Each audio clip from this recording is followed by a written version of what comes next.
and Rico will be on as well. Rico and Pearlo's host of NHL Takes Frolic. That's what I'm calling it. Yeah, buddy.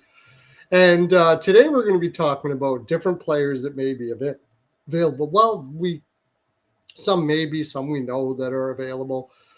And we'll go into anything else you want to talk about. We can look at player cards. You pick a player and I'll show you the card and we'll talk about it. Rico will have his pearls to go on to each one.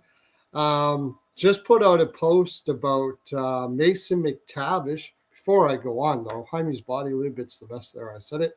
Barbecue Somerset right now. And a lot of people are saying, oh, this is barbecue sauce. No, this is flavored body lube. Yes, you can taste it.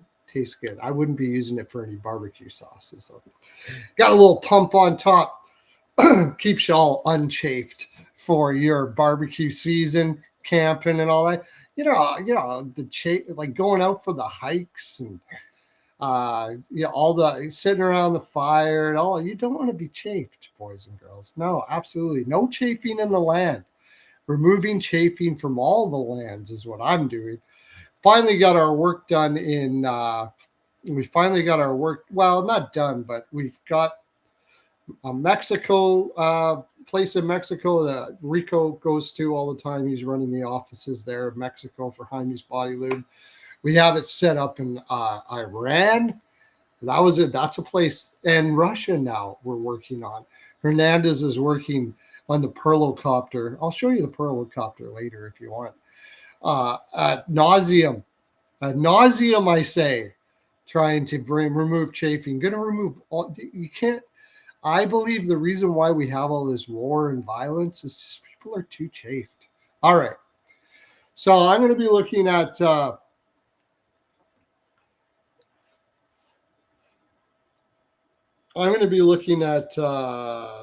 Nurse. I'm going to talk about some Nurse, some Mason McTavish as well. And Larry also says he's going to be coming on. Look at that. Right now, just Larry says he's coming on as well. So I'm going to send.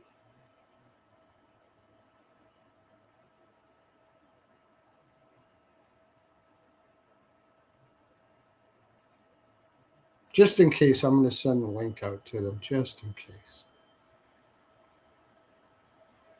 Invite guests. Copy link. But Mason McTavish, I got one that's going. I got a post on Twitter that's going semi-viral right now. Wow. I mean, 3.8K views already, and it's only been like maybe an hour. So we're going to talk about that. I'm just going to send this out to Rico too. Rico. Paste. Oh, you know what I did? Do I have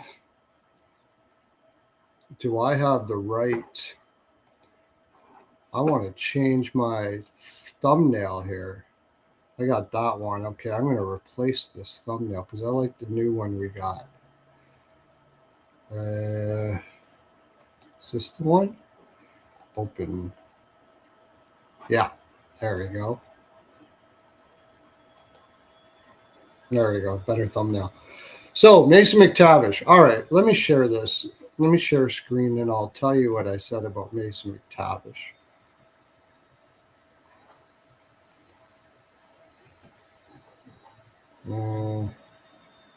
There we go.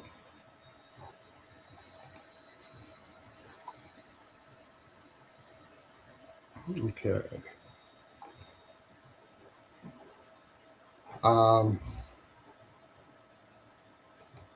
Okay, so the post was for those begging their teams for Mason McTavish. He's very good if his line gets offensive zone time, as he is very good with the stick skills. However, every coach he has avoided playing him against top lines as much as possible. And if he gets caught behind the play, which he does often because of his poor skating, because of being a poor skater, I should say, and not having high defense, defensive IQ, he doesn't have the skating ability to get out of it. His skating really has not improved since his draft year. And this is true. It's very true. Now I just screwed everything up. Look at this. Now you're looking at something completely different. Okay, let me go back to my profile. And what kind of comments did we have here?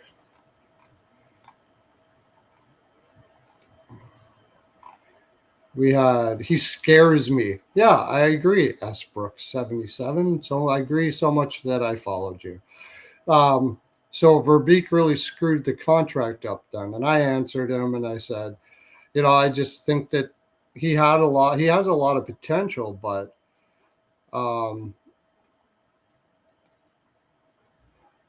just make sure I sent this out to Rico.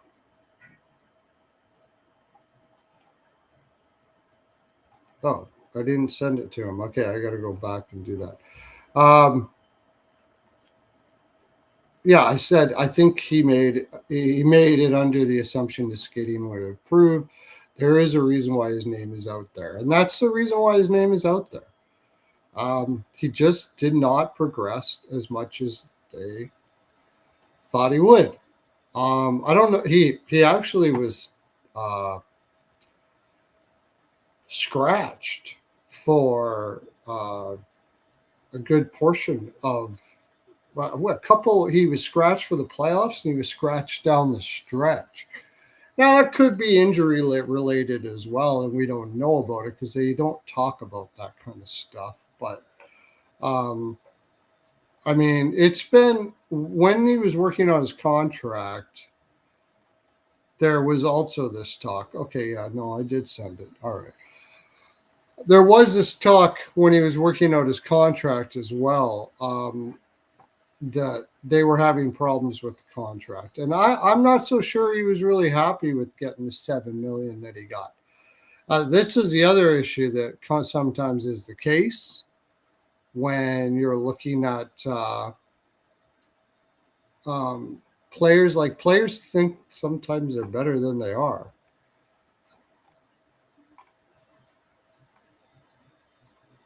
I said I'm with you. Oh, what was that about? Oh no, that what I talked about on that one.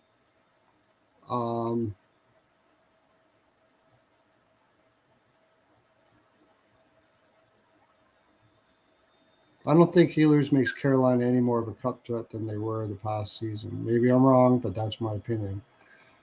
Okay, I said I was sort of with you. I think they probably could have won with Healers, but if you look at the analytics, the reason why I did this, and this is why I love these cards, minus their 17% projected WAR.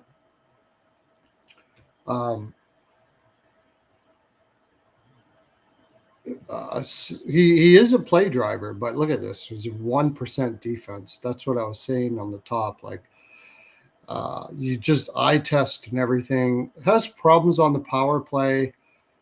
I don't know why that would be. That would be something I think he'd be very good at. He spends most of the time in the offensive zone, and he's a really good playmaker when like I said, when he gets offensive zone time. However, you see this 46% competition rating. That's pretty low for a guy who I think he's got an A on his shirt. So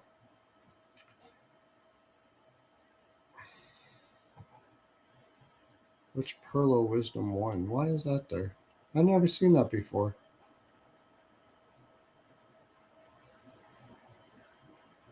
Pearlo Wisdom 1. I don't know what that is. Anyways, for a guy that's got an A on his shirt, that's pretty low. Why do they keep on going Pearlo Wisdom 1 up on the screen here? That's weird. And they just did it again. I wonder, can you guys see that?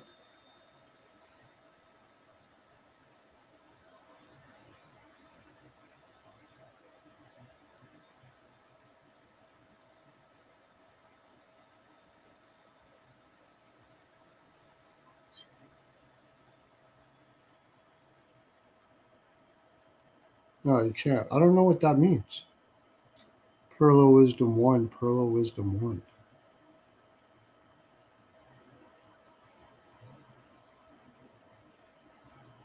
I'm going to check that out.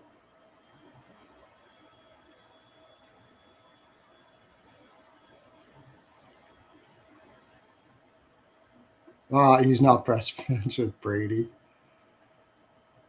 Okay, yeah, I don't see it either. I'm on the thing, but what if I hit that?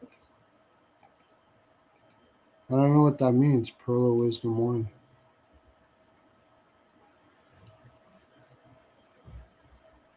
I'm going to look it up online what that means because I hope it's not like I'm not getting in trouble for something.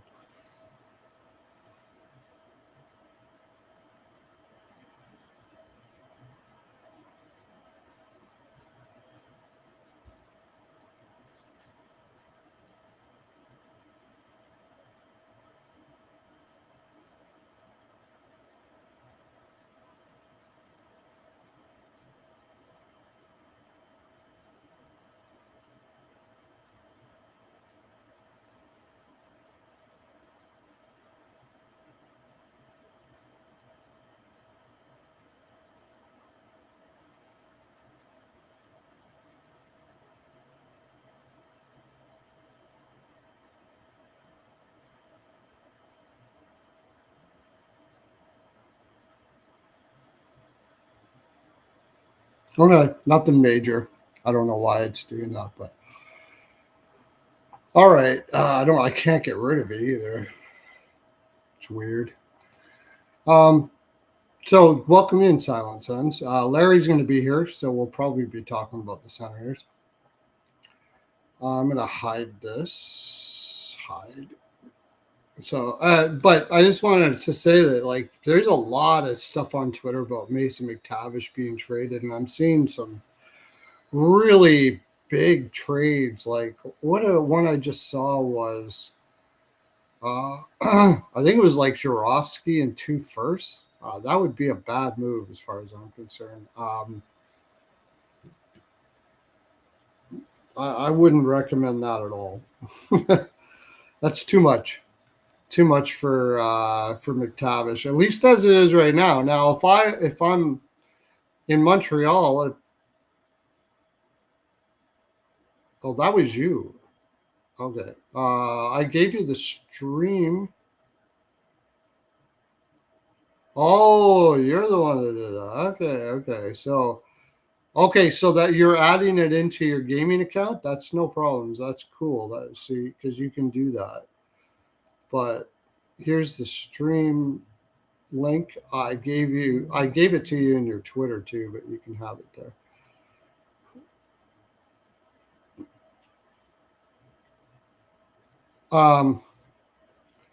Yeah, I would tiptoe, but then like if Hughes and Gordon, and I think Gordon is as much part of the Montreal Canadiens decisions when it comes to players as Hughes is.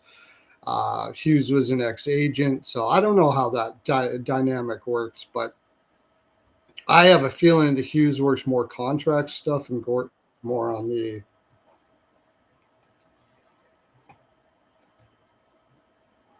There we go. There we go. Gordon is more on that, but I mean, I guess I was talking about McTavish. I guess if I had like a whole bunch of scout and developing guys saying, "Look, we can get his skating up, trust us," or whatever, maybe you take a go on it. But I mean, it's just been so long since. I mean, it hasn't. He hasn't improved at all for 3 years. It's really tough.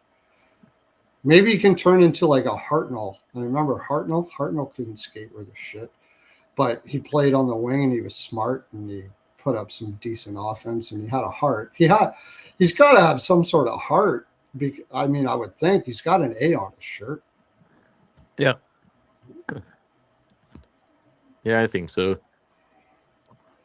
I think it's just teams don't want to pay the price for something that's not a for sure thing.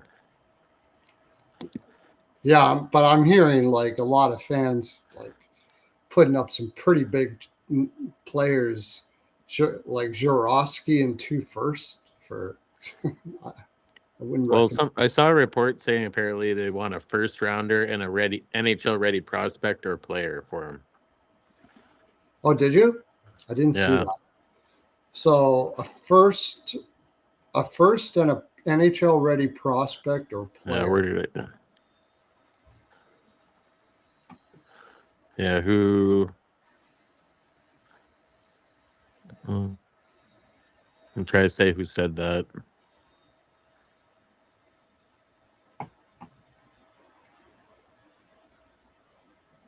And does he have? I don't think he has trade protection either, does he? Not yet, I don't think. I mean, Winnipeg's got to be all over this. But if he has no trade protection, Yeah, they'll give up that high pick and somebody, maybe a Chipperkoff or something.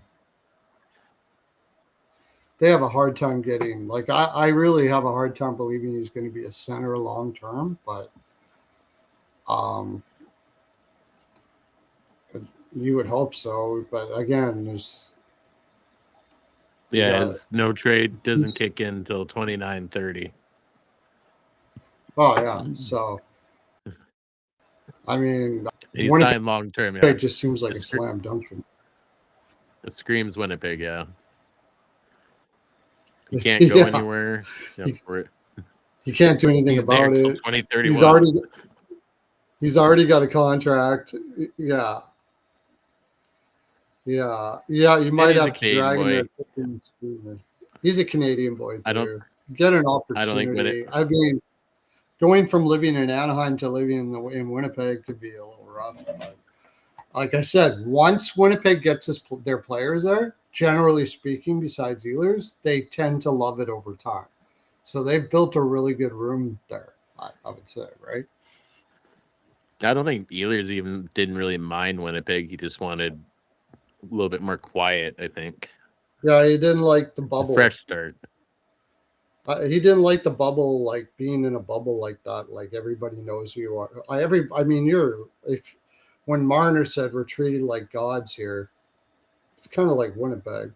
And like you said, like Winnipeg's not that bad of a town, man. It's a pretty cool place. It's really cold and it's safer. I mean, than a lot of places you could go to in the United States for sure, no doubt about that. Good family people, good farming community. Like there's wholesome people. They're really wholesome. Is that the right word? But down to earth, very down to earth people there. Yeah, it's very respectful. It's okay. Generally speaking. It's okay. It's okay living here. Like you just don't see the glamour downtown. Say a lot of those players just see the Radisson and the rink and they go. So you don't really see anything. So it's like, yeah, Winnipeg's mad. There's nothing there. And I don't know how NHL players complain about the cold because they don't even have to go outside. There's tunnels that go from the hotel to the rink. They literally don't have to step foot outside other than getting into off the bus. Yeah. But yeah, like I said, people. I look at Scheifele's Scheifele's not American; he's Canadian. Connors is American. I do know that, and he likes it. Right? Kyle Connor. Where's he from? Kyle Connor. He seems like a Boston kind of guy. I don't know. That's a good question. Let's see. I'm terrible at where people are from. Oh, it's close. Clinton Township, Michigan. Oh, he's from Michigan. Okay. Yeah. He's from Michigan, and Michigan, I don't know. Clinton Township. I wonder where that is. We went to Michigan there for the one fall. Says Clinton Township, and another one says Shelby Township. So I don't know what that means. His official bio says Shelby Township, Michigan. Okay. So I don't, no idea. I gotta share this out. I went to Michigan for like in the fall. I'm not too far away. And it was a place called where this thing called Tunnel of Trees are. And it was absolutely beautiful, dude. Like, oh my gosh, it was so gorgeous, beautiful little town. And the leaves were just amazing. Oh,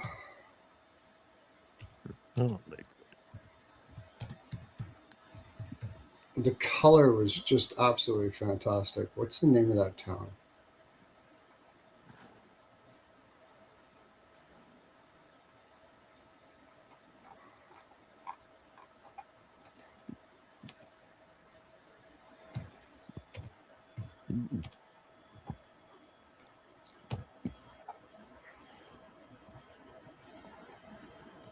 Harbor Springs. Yeah. Harbor Springs. It is so beautiful, man. Like, I could show you pictures, but it doesn't really give it much justice. Like, it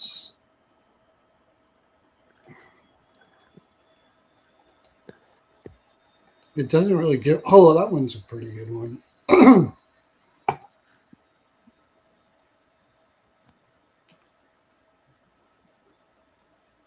It doesn't let me download it. I can copy it. Just share it.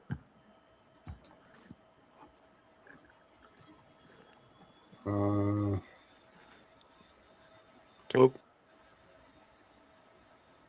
Weird hair going on. Can't share it.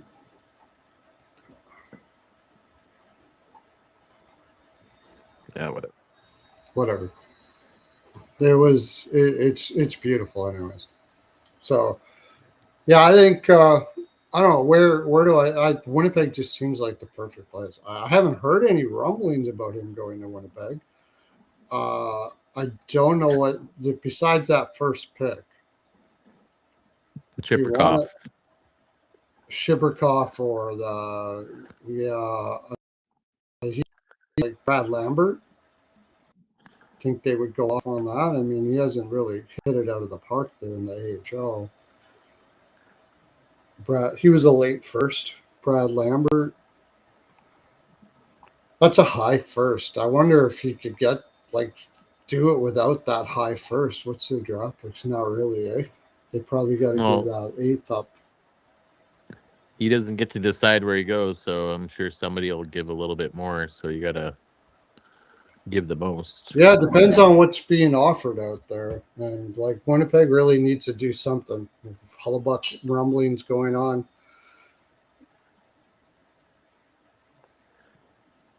Like if I were Winnipeg, I'd give up, unless they don't want him, I'd give up Chipperkoff. He's a winger, so he replaces him. He's cheaper. He's probably on his last legs here in Winnipeg because he can't find a spot in the lineup. I'm trying to see his AHL stats. So I know he's done fairly well. Like, it's not bad. It's like he's less than a point a game player in the AHL. Shipperkoff? Yeah.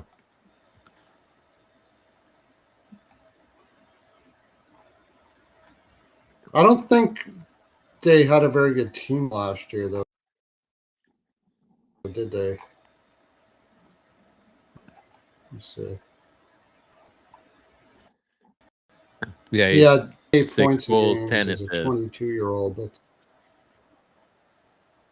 Yeah, it's not. 28 points. Oh, Rico has joined. 16 points. That's a 22-year-old. That's pretty low. It's pretty low. It's low, but how you doing, Rico? Maybe a different. Good, fellas. How you guys doing? Just got good, here. Man. Doing good otherwise. Yeah, man. Yeah, I don't know. I think Winnipeg will, or they have made the phone call, I'm sure. If you didn't, then another reason why they should fire the GM.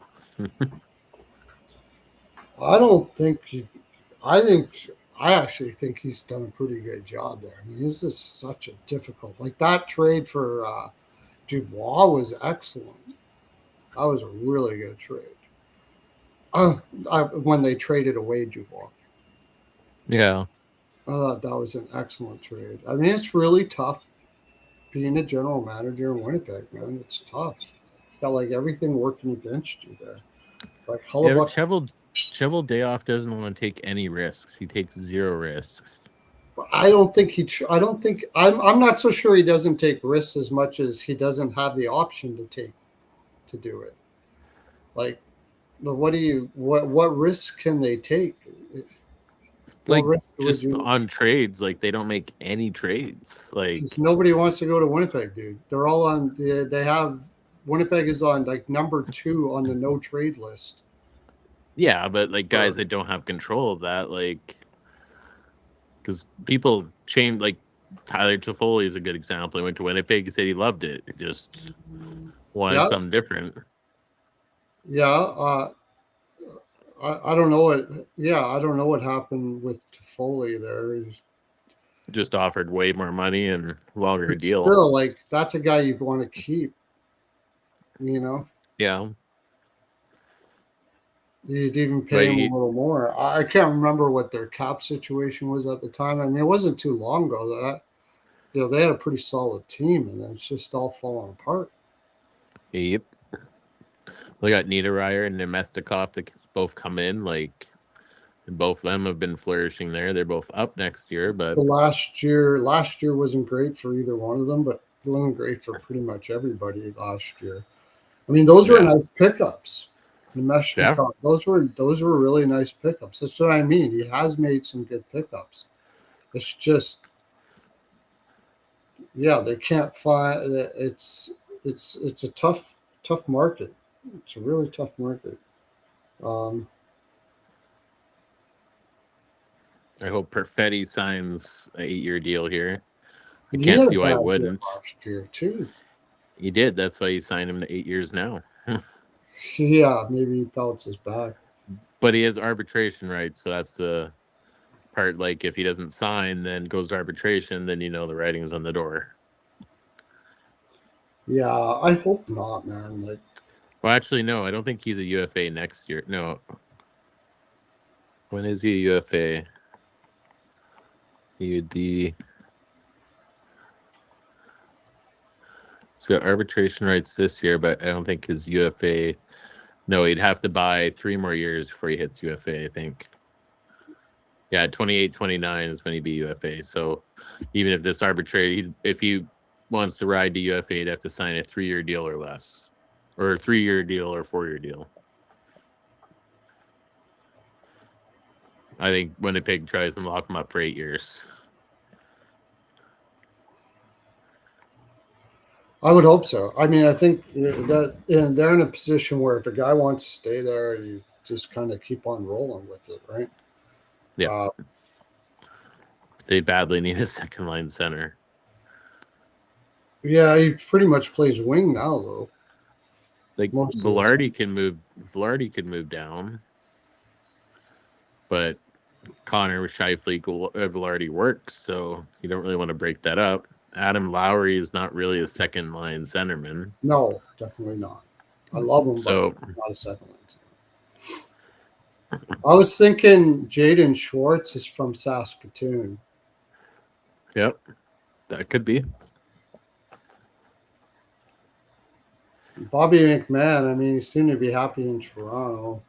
Could overpay him a little bit. Just kill it like we were talking about with Ottawa. Just kill him with depth as much as you possibly can, I think. I don't think you're getting any high-end guys. I don't know where Jenner's mindset is at, but guys like that, and then hope that you can get yourself in. What do you think, Rico? Yeah, I mean, Jenner's used to playing in Columbus, not far from Winnipeg. Yeah, Schwartz. Yeah, you got to find guys that you're going to be able to sell them on opportunity. In a top 6 role. Maybe guys that have been playing third line center somewhere and have been itching to get into the top 6 and just Winnipeg selling them in if you have to. And obviously it's like a 0.1% shot, but imagine if Dylan Larkin went to Winnipeg. A team would just transform at that point. They'd have a 1-2 punch. Then you could get one more winger, like they'd be back into contention. I just highly doubt you'll see that. Yeah. Oh no, I know, but I like that we were talking about McTavish, Rico. We know that, like, he's $7 million. He has no trade protection. Yeah, he's got to get his skating up, but he did have 50 some odd points. Just, I don't know. Just maybe McTavish is just so disgruntled that a new change of scenery with a new coach, new players beside him might change his off ice habits, might, get into. Is there off ice habit problem there? I don't know. I'm just saying, like, obviously he's not working on his skating. If he is, though, maybe he's just a terrible skater and he'll never get good at it. Maybe he's just like a Mark Stone, where you'll just be the same type of skater, but just without that skill, he can't make up for it. So he's worse than Stone. Like, maybe he can turn into a Hartnell. That's what I was saying.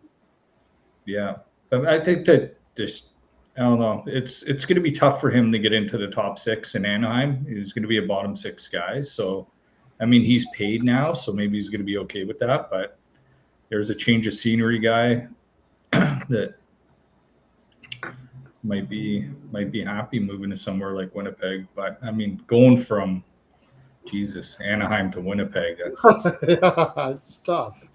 Yeah, it's tough. But you're getting, like you said, you're getting opportunity there. And you don't have a choice, so you hopefully can have a positive mindset about it. You've already got the contract. He's a perfect guy. Let's get Dustin Bufflin to pick him up with the fishing boat. Yeah, man. And like we were talking about, like, it seems like a lot of guys that go there, they like it when they get there. It just takes a little time to get there. They got a good family atmosphere. It seems like everybody is really, like, they have a good group there. Good group of guys. You just need the right type of player. If you want a guy that wants to wine and dine and go out to the fancy places, obviously Winnipeg's not good for you. But if you want to be low key, you want to take advantage of US dollars, the Canadian market, Winnipeg's one of the cheaper areas to live in Canada, so it's true. You get a nicer house, you can be more secluded because it's not as popular. There's not as much population. There's like 1.2, just under 1 million people in Manitoba, so you can have somewhere just outside. Yeah, it's just everybody knows who you are wherever you go, but you can find places to live where you're pretty secluded and stuff like that there. Yeah, secluded, safe. You're in nature. There's no pollution. There's no traffic. Like, no, you can pollution. Raise a nice family definitely there. We're good people, man. My parents live in Manitoba and Hamiota. They're that down to earth farm people and they love their team. I mean, you're being noticed and stuff, but sometimes that's a good thing. I mean, they're so passionate about their team there. McTavish walks around Anaheim, guaranteed nobody knows who the hell he is. No, you could order a coffee behind somebody and they'd be like, "Hey, man, you just butted in line. What's your problem?" Yeah, if he goes to a Starbucks, they'll be asking what his first name is for sure. To write on a coffee mug, they'll be like, "Sorry, what's your name? What's your name?" Because they always write your name on the mug. Mason? Okay. Yeah. How do you spell McTavish? Is it a C or an AC? Yeah, exactly. That's right. Yeah, not too many people are like, "Oh, it's Mason McTavish." Yeah, that's the cool thing there is you are, and you know what? Another thing about Winnipeg, they're very respectful. In Edmonton, it's kind of an oil town, and they're pretty crunchy, man. Like, not everybody. I'm saying there's a pocket. That's where Skinner left because he was getting yelled at in public while he was at a restaurant and stuff for you.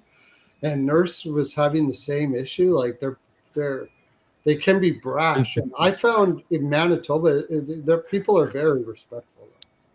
I could see what Nurse is getting yelled at. You fucking suck. Get out of Winnipeg. Oh yeah. And then that's when they catch on to something there, they also kind of have a pack mentality because You know, they're oil workers, they all work together and it just sort of spreads that way. But, and that's a small pocket. Like there's plenty of people that are very respectful there. I'm not trying to shit on Edmonton. Oh, there's a lot. I lived there for years and got a lot of friends there. But is that aspect where I don't find that in Manitoba as much where my parents live. Like they would never do that. They may talk about it amongst themselves, but they're not going to go out in public and yell at people or anything like that. Not too many people are going to do that. Would I be pretty accurate on that, Larry? Because you live there. So. Yeah, no, it's just they're bad at, like, on the east side's good, so Transcona area is good. I live in the northeast end, which is good. South end is got more of your higher end stores, and then Polo Parks in the starting in the west. You kind of want to avoid the north and the west part, but then in the south west part, you got Tuxedo. That's where all the rich hockey players and all that stay. Oh yeah, you can drive by and you could drive by their house, like if you know where they live. Like it's not like gated community or anything. Oh yeah, like Blake Wheeler's house. You literally people drive by and be seeing him shovel the driveway. There were stories about that. And when Blake Wheeler was on a road trip and there was a big snowstorm, he's just like thanking his neighbors because they shoveled his driveway for him when he was gone. So it's like things like that. So it's like a tight community. It's not like a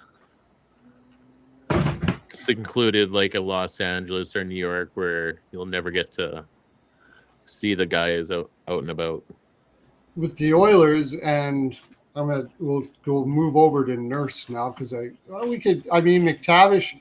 I heard like Philadelphia might be interested. I don't know. Like I said, I think you gotta believe he's a center if Philadelphia is interested because they're full of wingers. They're talking like rumors about Tippett being moved. What if Pearlo? Question for you: what if for some reason, because Larkin's under contract, Yzerman just says, you know what, we don't have a good enough deal for you coming to training camp. You're playing for the Wings this year. What about Minnesota entertaining the McTavish? Maybe. Like I said, it's all about, do you believe he's a center and you can get his skating up? I mean, it's tough to be a slow skater and a center at the same time. How many slow, like really slow skaters are there at center? What's his contract look like right now, McTavish? $7 million for 6. Rico, you're a Wings fan? I didn't realize. Yeah, I've been a Wings fan since 1989. I've been a Wings fan. It's mainly because of Steve Yzerman. Like I wore number 19 through junior hockey and my whole playing career. I was just like an Yzerman. He was my idol. I had pictures all over my room and everything. Like it was. I was born into the Toronto Maple Leafs, being from Ontario, but like I was an Yzerman fan, so I was a Red Wings fan during his whole career. There's a lot of parallels with Rico and I. I wasn't a Wings fan necessarily, but I was a huge Stevie Y fan too. And then also a Taves. We're both huge Taves fans. Yeah. But you're a Leafs fan. Let's not get this twisted, man. You're a Leafs fan. Yeah, I mean, I'm born and bred into watching the Leafs because it's CBC, and I just watch it Hockey Night Canada, and it was Toronto. But like, once I started being able to basically turn on the TV myself and stuff, like I was watching the Red Wings into '89 till about 2010, just totally locked into them. But yeah, I could tell once Yzerman left, I just felt a bit of a different way about Detroit. So it's just, that's when you kind of know you loved it because Yzerman was there, and I loved everybody else on the Wings when Yzerman was there, and I loved the team. But as soon as he left, of course, Datsuk and Zetterberg eras, I still kind of like Detroit. But as soon as Datsuk and Zetterberg were gone, because they were kind of the last ones that played with Yzerman and Lidstrom, that's when my fandom kind of teetered a little bit for the Wings. The gang broke up. Yeah. It's like when Brindy left Philly. Brindy, Tocchet, Berube, I loved all those guys. And then when they left it. See, I don't even associate Rob Brindamore with Philadelphia or anything. I don't know. It's just Carolina. And obviously coaching there now over the years. He's spent more time there than anywhere now. Yeah.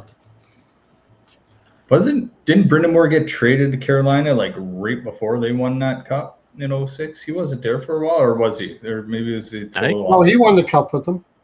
Yeah, he did. But how long was he there with Carolina? Well, yeah, he was. I don't think he was there for very long. I think it was like second year he was there or something like that. We'd have. Yeah, I think it happened pretty quick. Like he was like the missing piece type thing. He played. Oh no, he was there for a while. 1, 2, 3, 4, 5, 6, 7, 8, 9, 10 years in Carolina. He retired in 2010 or in 2010. Well, when did he win the cup? How long was he there? 05, 06, he won the cup.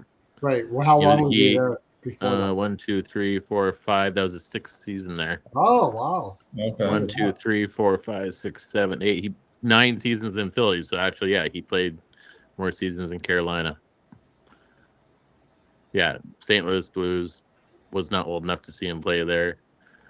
Yeah. I started watching hockey around, would have been about 97, 98. Somewhere around there. I made my choice. It was either, I was like, okay, I'm going to cheer for, I got to be loyal and cheer for the home crowd. So I'm like, Ontario. And I'm like, I had lots of Leaf fans around me, but I was like, they're miserable. I'm going to cheer for Ottawa. And I'm glad. I haven't jumped ship. And a true fan. Oh yeah. Winnipeg number 2, because I'm here, but always only cheer against them when they play Ottawa. Remember when Ottawa came into the league with Tampa Bay? Yeah. Yep. Yeah, the expansion draft now compared to now was geez. ridiculous. Tampa had what? Brian Bradley, remember? Like Ottawa and Tampa. Like who was the best player on Ottawa when they came into the league? Who did they get? It was like Do you know who had the most Brady. points?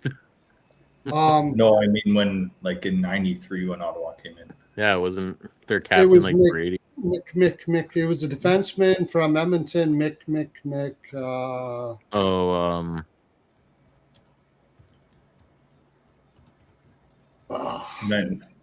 Then San Jose was like Pat Falloon, right? Wasn't Pat Falloon like the guy in San Jose when they kind of came? Norm McIver. McIver, yeah.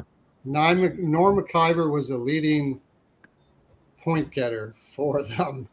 And Sylvain Turgeon was their leading goal scorer, plus 25. Mike Peluso, 318 penalty minutes. Mike Peluso, yeah. Daniel Berchum, .430. That was a terrible team. Like, oh my gosh. Yeah. They didn't do expansion like they did now. Now, that's for sure. Oh no. You had to work from the ground up. Like you were dealt a shovel with a pile of dirt. Pretty much. Yeah. I think Gary Volk had the most points for Anaheim or somebody like that. Or no, it wasn't Gary Volk. Starts with a C. I got to get this because I'm going to win millions of dollars doing an NHL trivia someday. That's. Pearlo's going to host his own NHL trivia like Jeopardy on YouTube. Yeah. He's going to have it nightly, and people are going to tune in, and the Heimies are going to be the prizes. And Heimies Daily Double. Heimies Daily Double. Yeah, there you go. Yeah, I'll take 5 vats of Heimies for. I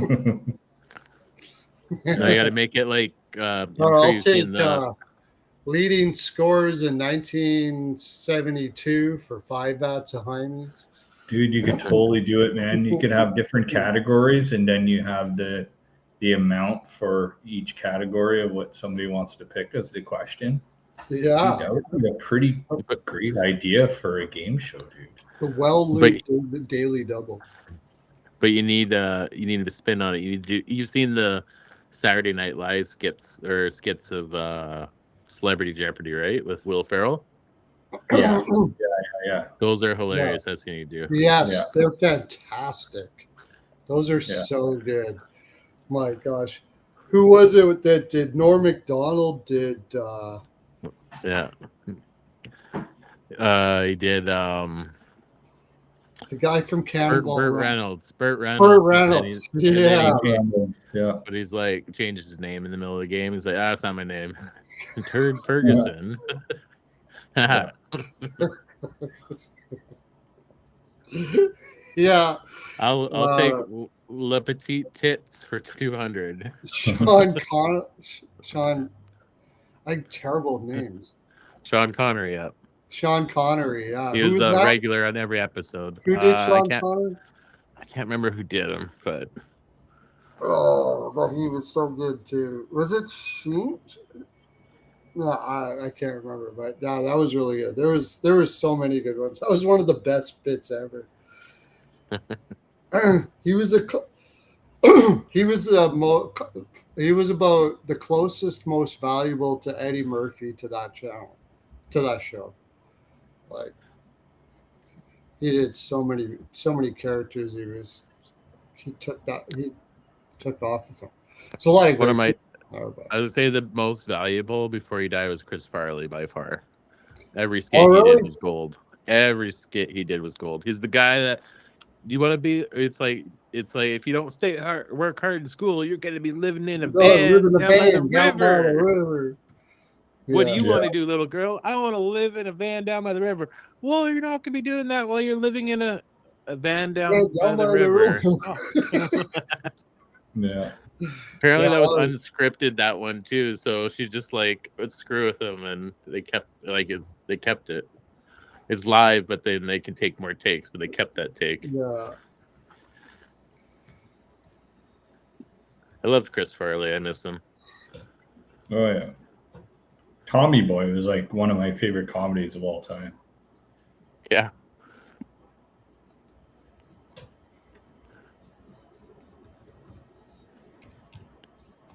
Almost Heroes that he did with what's his name? Guy from I always forget his name. Matthew Perry. That was a great duo. If you've never seen that, Almost Heroes, definitely worth the watch. Did you see the NHL all-rookie team? Demidov, Seneke, Snuggerud, Schaefer, Nikishin, and Dobish? Yeah.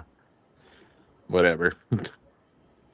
Yeah. Dude, I just saw the NHL all-second team, and McKinnon was I guess he's got to be second center. Like McDavid's going to be the first center, but Kucherov won the Hart, eh? Yeah. I wanted to talk about that too. I'm going to mark that down. I wanted to talk about that too. Okay. I have a theory about that. Kucherov, Vasilevsky, and Cooper all get awards. At least two of those are token awards. You could even make a case of Kucherov is. Oh, because Vasi won the Vezina, right? Right. Holy shit. Why do you think that they're giving all those guys, like Kucherov gets his, but that was his second though, Kucherov. Vasi, what's that, his second? And then Cooper finally gets his first. Yeah. Screams things are going to change in Tampa soon. I get what you're saying, but because how many reporters get to vote on that? Like 90 of them or something, or? Yeah, they all talk to each other. They all know. More than the Conn Smythe. Yeah, more than the Conn Smythe. Yeah, it's like a big amount, but it's like I don't think they really talk to each other because I was watching Coming in Hot, and Jason York was one of the voters for stuff like that, and he's just like, I just vote for whoever deserves it. He's like, I don't think a lot of them talk. Maybe some of the votes, like the Montreal ones. That's why they're bragging today. I saw on the news or on one of them there. They're like, yeah, look, 5 Montreal Canadians got considered for awards. I'm like, well, of course. the Montreal media does all Montreal Canadians, so. You might find that there's a lot of Atlantic guys there, and I swear to God, I would say probably 3/4 of the people bright mostly for their teams, and like I said, they spend more time on the links than they do watching hockey, so they just go, oh yeah, he was good this year. Put him on. Yeah. Okay, Pearlo, I feel like you were trying to get at something there, like with. I think why I do you do think you get token awards. You get token awards quite a bit, and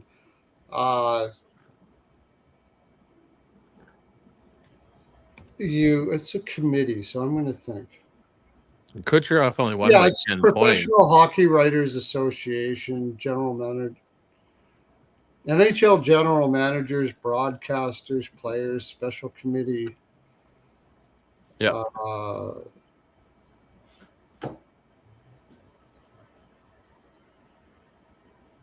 So you think it's a coincidence they all got it the same year, or? I don't think it's a coincidence. We'll see what happens. I've been already saying that it's the rumblings are there, man. Points starting to fall off. Kucherov, I mean, he's still fantastic, but you got that core now. The core there now is Hagel, Sorelli, and Gunsel. Like they're the younger guys. Hedman has been in regression. He's still very good, but he's not elite anymore. Do you think they're doing this and giving Cooper this one because this might be his last shot at one for maybe the next little while because Tampa's on the downturn? I think so. Just to make sure. They maybe next year, but the year after that, I mean, you're getting old. They're getting older, man. Mm-hmm. And there's nobody coming up. So you give it to them now before it starts happening. I'm not saying it happens next year. I'm not saying anything like that, but it's getting there. And I think that's actually why Tampa Bay kind of looked nervous against Montreal. I think that's in the back of their minds. They want it's a lot of pressure to them. It's kind of sad to see things falling when you see Hedman having his problems and all that kind of stuff like that. I mean, Cooper looks like he aged. Like, is it just me? Or does Cooper look like he aged 10 years in the last two? Is it just a little me? bit? Yeah, no, I could see it. He's got the big eyes, bagged eyes and stuff going on. But you know what's funny? You say that because a lot of people were clamming for Lindy Ruff to win the Adams. But you know what's funny is you saying that, give it to Cooper because there's a better chance that Lindy Ruff is going to win the Adams next year than Cooper, and probably the year after, and maybe the year after even too. Yeah. So they're like, this is his last shot. Give it to him. Give Kucherov the heart. Mm-hmm. I mean, that's Kucherov, right. I do think this happens. But yeah, I mean, Hedman's got a lot of hard miles on him. Vasilevskiy's got a lot of hard miles. So does Braden Point. I mean, Kucherov's in his prime, but I mean, Sorelli too. A lot of hard miles. Like Sorelli had to work hard in his career to get where he got to. Like when he played for the Oshawa Generals in the OHL, like he was just starting to become good and stuff. Like Sorelli was never made to be like make the Team Canada roster when he came into the league as an NHL player. Like this guy just got good. Like these guys have played a ton of hockey, a lot of hard miles. So yeah, no, I get that angle. Yeah, of them giving it to Cooper instead of Lindy Ruff. I'm betting Lindy Ruff to win the Adams next year for sure. That's a great bet. Yeah. Well, I just like I said earlier, or not today, but another day. It's like I think Ruff didn't get the votes because I think it's Kekalainen who turned that team around, not really Ruff. Because the minute he walked in, it was a different team. And like I said, I've never seen that before, where GM just walks in and a team that's been trashed for 12, 13 years and just like goes, oh, now we're good. Now we can win. Go 21-2-1. It's like so whatever it was like what? It was insane. Like Ruff gets some of that praise, but I don't think that happens if they didn't make that GM trade or change, because whatever he came in and said, it worked. Yeah, they were ass up to that point. They were ass. It was really close. It was really close. And then you got Muse, and unfortunately for Muse, it just appears that no coach is going to win Coach of the Year as long as Crosby is there. They're always going to think that Crosby's leadership takes the shine off the coach. Mm-hmm. Mm-hmm. Yeah. No, that kick line thing's definitely an interesting angle as to maybe why Lindy Ruff didn't get it too. So there's definitely that side. We'll see what happens here, like in Tampa, the next little while here. I mean, Point's got to have a bounce back next year. It's been a steady regression for 3 years, and I just think that Sorelli line, like sooner or later, they got to start building around that line. I'm not saying they're going to sell everybody off, but maybe Chernak's getting up there. Point, that's going to be a conversation, though, right? Point's got to have a no movement clause, so that would actually be a conversation that would have to happen. But I don't think they're looking to break it down right away, though, because they wouldn't have traded for Yanni Gord back then. I don't think. Why would you do that? It's a short contract, isn't it? No, I think he still has a few more years left. Let's see. Yeah, he's got term, I think. I think Yanni Gord has term. Sorry, my cats are just happy I'm home after being gone for 3 days. Let's see. Well, they want to win. Like they want to keep that window open as long as. Yeah, I think it's still there for another 3-4 years. So, 2.3, 4 years at 2.3. How did that happen? Did somebody retain on him or something? Like that's easy. Oh, because they went 6 years, it brings him till he's 40. So I mean, he's a fourth liner anyways, as far as money is concerned. So if he starts to fade. So to say that they brought Gord back for that, I mean, he's just a guy that can play everywhere, no matter what they're doing. But yeah, but you had to give up assets. We'll see. Yeah, it's kind of interesting. I think Tampa Bay's window is a little bit longer than a year or two. I think it's like 3 or 4 still. But then, they're going to be too old to the point where you can't do anything. Then they have to break it down. McDonough's 37. Woodman's 30. It's going to be 36 now.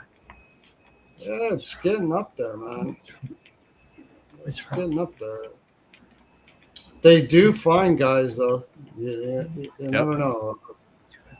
No tax state. It's easy to get somebody to sign for less there. That's the other thing. You're absolutely right. That's the other thing is they can fill out roster spots because they're no tax warm state. So they do have that.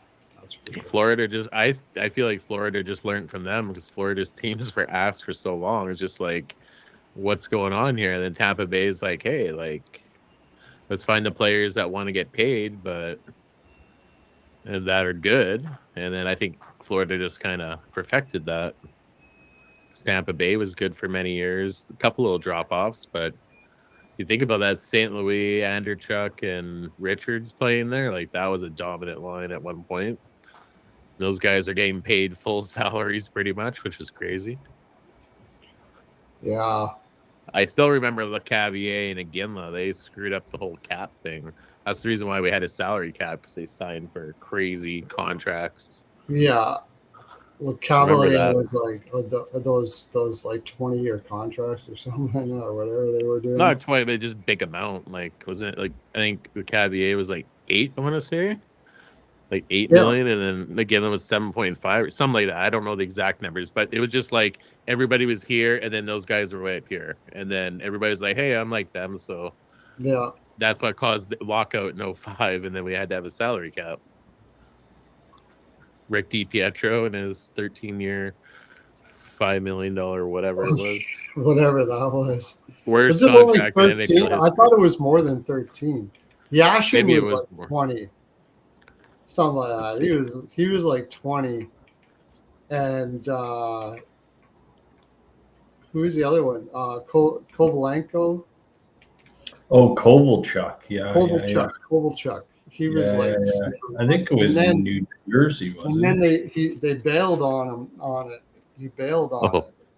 I was trying to find Rick DiPietro, but I'm pretty sure I just have to click the Islanders. Jay-Z Ott says they got Gord and Bjorkstrand together. I was going to say Bjorkstrand. That was from Seattle, right? Yeah. Yeah. Yeah, Gort's still a good little player at 2.3. There's nothing wrong with that. That wasn't a Sergachev trade? Sergachev was free agent, right? No, Sergachev, they got Moser. Oh, Sergachev's Utah, not Seattle. Yeah, they got Moser. That was a freaking awesome game. Yeah. Oh, shit. That was fantastic. And I didn't see that coming from Moser. Those guys, Tampa develops defensemen, I'll tell you, so unbelievably well. Unbelievably well. And I think that's kind of why another reason why Cooper got it. It wasn't just for the year. It's kind of just built up over time. Like he's got a system and everything. He built everything in place in there. And you did have Hedman out. Who was hurt? Hedman, Chernak. Like they had four of their top defensemen hurt for a very long time, and then Astos and Carrier, all these guys come. All these guys come up from the minors, and it was like seamless, And Cooper built that in the minors too, and he built that whole thing, and I think that was kind of a celebration of that for him as well. And I think Ruff gets it next year. I really do, unless Buffalo really shits the bed or something. I think you have to remember that Game 7, Tampa Bay almost played a perfect game. Like they deserved to win that 100 times out of 100. Montreal just found the way to win. Oh yeah. And if there was like a Hart Trophy MVP, like most valuable player, like Kucherov had 42 more points than the second guy on his team. So and led him to the playoffs. Well, didn't Celebrini have that too? Wasn't he like 40 plus more points? Oh, I don't know about that, but I think it was something. If you have 42 more points than your next teammate and your team makes the playoffs, I mean, it's hard for you not to get the Hart there. Let's see. It'd be interesting though if San Jose made the playoffs, if they would give Celebrini or Kucherov the Hart. Truth be told, though, I kind of understand it. Like if San Jose was in any other division last year, they missed by margin. Vegas was all depressed because Cassidy was an asshole. They had a terrible season. Edmonton was an average team with high expectations, like McDavid said. He was absolutely right. And LA, does LA make the playoffs in the Central? No. Not even close. No. Dude, you can say that for Vegas. No way. San Jose definitely doesn't make it, neither one. Look how many regulation wins Vegas had. They might have not have made it somewhere else. They wouldn't have the way they were playing. There was 3 teams in the East that missed the playoffs, and they would have been ahead of Vegas or something. Detroit, Columbus, and Philly. Yeah. Or no, Philly made it. Who's the other one? Or maybe it was just 2. Ottawa? There were teams that missed. No, missed the playoffs in the East, and they were ahead of Vegas. Oh yeah. And they were ahead of Vegas in the standings. Probably Washington. Washington, yeah, you're right. Washington was the other one. Yeah, all 3 of them were ahead, I believe. Tougher teams than they are as far as the division is concerned, anyway. So they got Geeky and Moser, right? Thank you, Jay-Z. I got to make sure I'm putting this up. Yeah, Geeky and Moser. This guy's bringing the pearls, man. Jay-Z. Copper's dropped it off at his place. So, finish that up there, McTavish.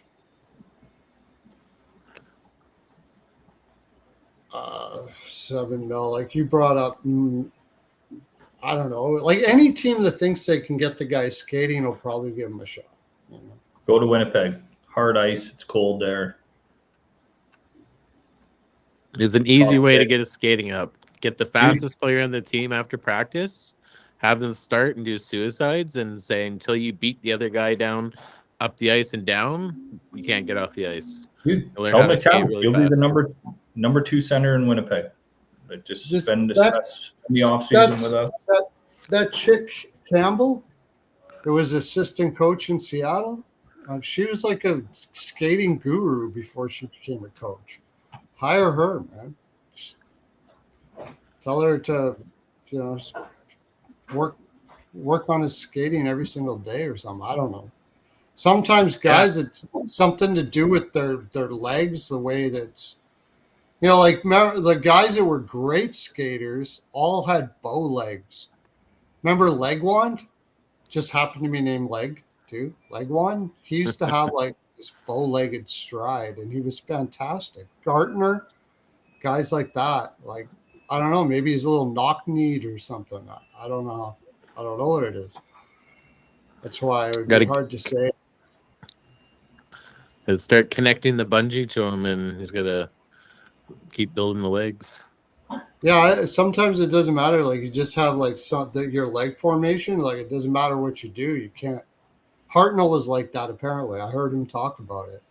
He could only go get skating so far, and then he just realized, I better start thinking the game, because my legs aren't going to be enough. Like Stone seems like that too, but he's just brilliant. He just knows where everybody's going to be before they are, and he knows how to play, how not to commit offensively too much. He knows when to do it so he can get back in the neutral zone and everything.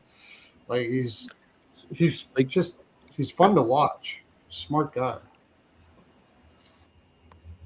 Like, the good thing is, like, when you look at McTavish, like, his Corsi was over 50, which shows, okay, well, you're not a liability on the ice. So that's good. Goals for were a little bit down, but just didn't score enough. But technically, it wasn't really a liability on the ice. So was that his teammates? I don't know. I didn't watch enough Anaheim this year. I couldn't tell you. Every coach is. I posted. Every coach he plays against low comp. So like every coach he's been with including Q, has avoided playing him against top lines. He tries to play even Gauthier too, though. They play him with Gauthier because Gauthier gets the offensive possession, and McTavish can pass. Like, he's a really good passer. He's a smart offensive player when he gets up on his stick. So, yeah. Then they play against third and fourth lines, so it gives him a great opportunity for Gauthier to not have to play top comp. Carlson does that, and those guys. So, it's hard to say. Like, I think he'll be a winger. $7 million. I mean, like you said, he still puts up the points when you give him the opportunity, but his defensive game, horrible. So you got to really play him with some solid guys. But all right, let's look at Nurse now. Yeah, I didn't see where that was on, but if San Jose is on his list, like, it's just the perfect fit, I think. But he doesn't prefer to go to the West, they said, though. It's gone back and forth. I can't get a read on whether it's San Jose's on the list or not, or somebody's. Hey, real deal. How you doing, buddy?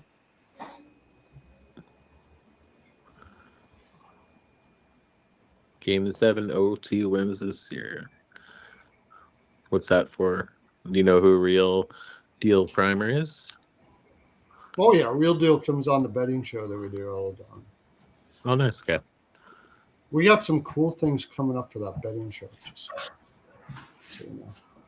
But Nurse, I've heard, only thing I've heard for sure is LA is on the list, but he still prefers to go out east. It's low on the list. And LA has some interest. Pittsburgh is a team he'll go to, and I've heard they're really interested, and I think that's where he eventually ends up myself. I think that's where he ends up. I don't know what the return would be at. Like, yeah, he also has to think, I want to go somewhere where I can be useful. I don't want to be. He doesn't want the same situation as Edmonton, so he can't go somewhere where he's going to be buried in the bottom minutes again. So I think that's part of the decision too. For him, at least, I'd hope. Was he getting bottom minutes in Edmonton, though? I think he was on the bottom pair a lot of the times, yeah. Go to Money Puck. Lenny Puck will tell you. Lions. He didn't get the highest competition this year. That's so did every defense. It's going to be interesting.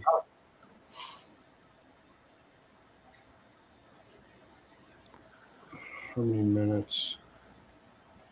Like they got Nurse out. Pittsburgh is going to have a real hard look at this. 20 minutes a night. To his third, or maybe down the stretch they were starting to play him less and less. Though you might have a point there. Dubas is building something here in Pittsburgh. Dubas is building something in Pittsburgh, so it's they're going to have a real hard look at bringing Darnell Nurse into that locker room. I don't know. Do you think it's going to be a problem with a locker room? No, it's just not that. I mean, just bringing him to that team on the ice, I'd almost take Parker Weatherspoon over Darnell Nurse at the money he's making. But Weatherspoon is excellent, yeah. But I think Darnell Nurse is an average LD. Samuel Girard is not anymore. That guy just went to shit, man. And he's going to shit more and more all the time. I don't know what happened to that guy. But, Ryan Graves, probably want to get rid of that Ryan Graves contract and I don't think Edmonton is going to want to take that back. I think what's going to happen is don't they need to hit the cap floor? What is the floor this year? 74, 76, I think. Somewhere around there. 74, okay. Wait, who are you thinking? They've got 66. They're 4 million away from the floor. Who is? Pittsburgh. You said 76, they're 10 million away from the floor. And they have who to sign? They have guys. Yeah, they have guys to sign. Like who? Kevin Hayes? Ryan Shea. He's not going to get much. They're not signing Mantha back. They're not signing. Oh, wow. They got to sign Kevin Hayes.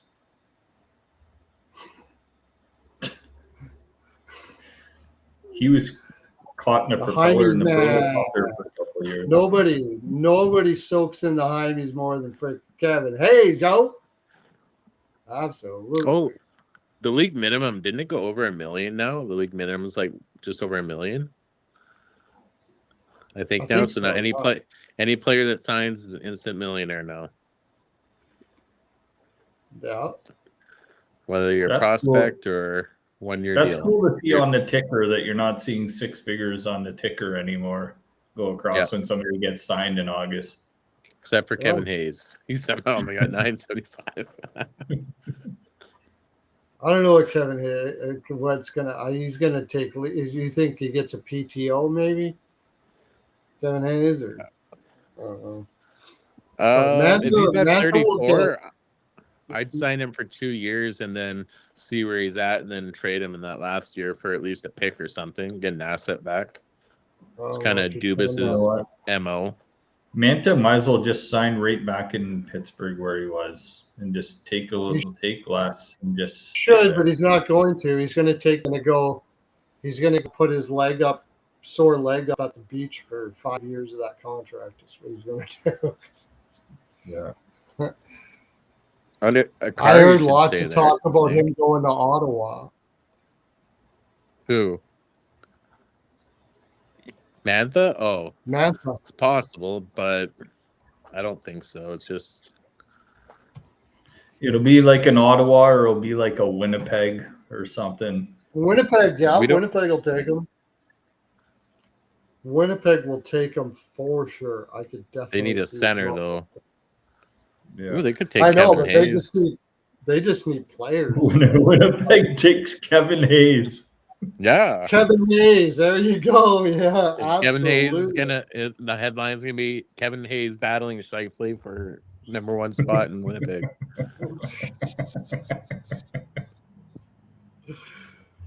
Kevin Hayes. There's so many defensemen. Throw Manta and Hayes on a line together and get one more like free agent Jaime's. His shooting is 100% and finishing 100% for his last. I mean, if he can be healthy, he's fine for he's a weird player. He's a very weird player, but Anthony Manta. But oh yeah, just Detroit, I'm pretty sure. And then they'll trade something to take Hurdle off of Vegas's hands, and they'll have a weird Perfetti there, and then they'll have two lines. Yeah, it's just Manta has way too much of a history of playing hurt, being hurt, and then all of a sudden having a great season when his contract's up. There's just that paper trail there that's following him. And now if somebody else is going to bite, it's going to be like the talk around him, right? So this was the healthiest season he ever had, 81 games played. Yeah. If you go back, you check out his contract years, crushes pretty much every one of them. And then he's injured or sucks after that. Like Vegas even took a shot on him. Yeah. That didn't last long. Detroit. He was in Detroit for a little while, Washington for a little while, Vegas, Calgary. Calgary. I think Detroit drafted him, no? Yep. Maybe it comes full circle. He goes back to Detroit. Maybe. Malkin's staying in Pittsburgh. Yeah, so. But I think Pittsburgh's a perfect spot for Nurse, because what I think is they won't ask Edmonton to retain, and they'll actually even get a pick from Edmonton out of it. Not to mention, Pittsburgh's done pretty well trading with Edmonton.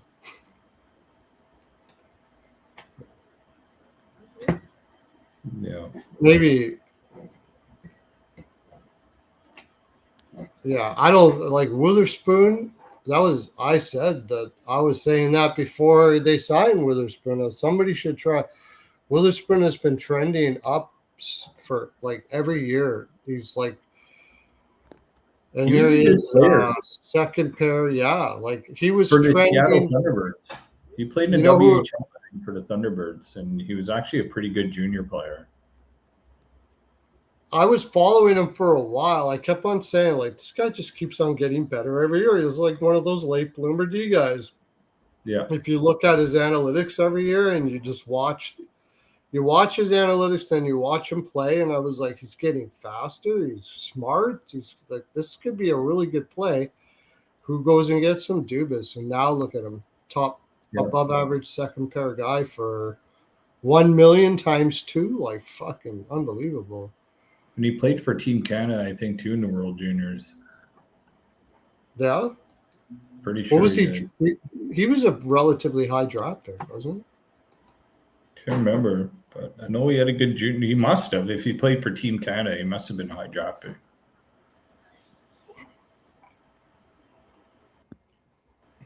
Oh, I just noticed.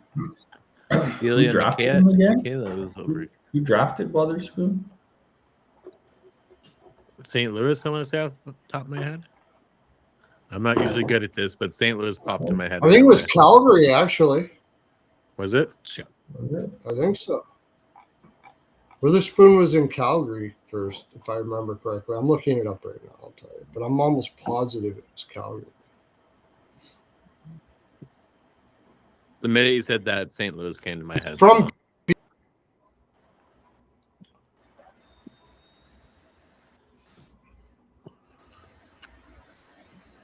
where's this draft? Yeah, where the hell Witherspoon? Wasn't Philly, was it? Just trying to think. New York Islanders, fourth round. Oh, here it is. Oh, he's fourth round. He's drafted by the Islanders. Okay, I was getting close. I was getting close. I was in the right division.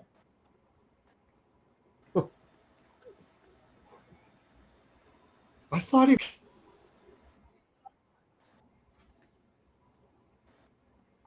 He did not even play for Calgary.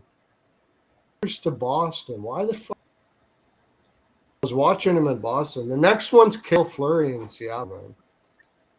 I don't know if he's going to be as good as Witherspoon, but he's pretty good.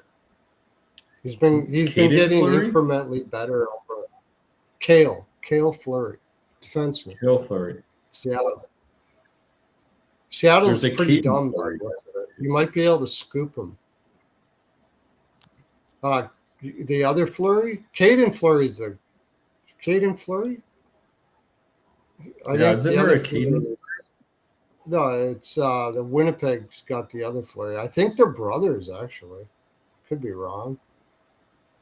He was a high draft. Right, he's never really. Oh, so there's Tyler Witherspoon he was with Calgary. Tyler, okay, it was a different Witherspoon. All right. Who the heck? The Parker Witherspoon. I didn't even know there was two, so I just typed in Witherspoon. Way too much spooning, sponsored by Jaime's. I should have known that. Yeah, Tyler Witherspoon, he was drafted by Calgary. You're right. Hayden, I don't know why I didn't know that right off the bat. No, they're not brothers. He was born in Saskatchewan. Yeah, Hayden. Yeah, Saskatchewan playing in Winnipeg. That's why I think Schultz would be a pretty good pickup. Schwartz. Oh, speaking of Schultz, whatever happened to Justin Schultz, that defenseman that played with the Oilers, and then he went with somewhere. Then he go to LA, then Pittsburgh, and whatever happened to that kid? Like, he was all right. He was a right-handed defenseman. Remember, he was playing with the Oilers. Was it Schultz? I think he did go to Pittsburgh. Wasn't he drafted? He was drafted by. Wasn't he drafted by Anaheim? Refused to sign there. Then he went to Edmonton. Can't remember, but that kid just disappeared off the map. I think he last played for Seattle. Justin Schultz, right? Schultz. Oh, he played in the. Yeah, he's in the Swiss A League this year. Played for the Kraken in the last couple of years before that. Yeah. I remember that kid. He was drafted by Anaheim, and they refused to sign Anaheim, so then became a free agent, went to Edmonton, and he went to Pittsburgh and won 2 fucking cups. Oh, he was there in okay, the 2 cup years? And then Washington and Seattle. No, Swiss League. How old is he now? Okay, well, yeah, maybe he just got old, I guess. He is 35. Okay, yeah. He played in the Swiss A League this year. He played 8 games, got 6 assists. Huh. The other team got injured or the other team rumored is Philly. Good for him though, mid-30s and still want to go to Europe and keep playing. Sweden would be a cool place to live, though. It's in Switzerland. Swiss A League. Pretty. Oh, Swiss. Oh, even better. Switzerland. It's a really pretty place, man. It's beautiful. Yeah. But, SHL is apparently. The other one was. The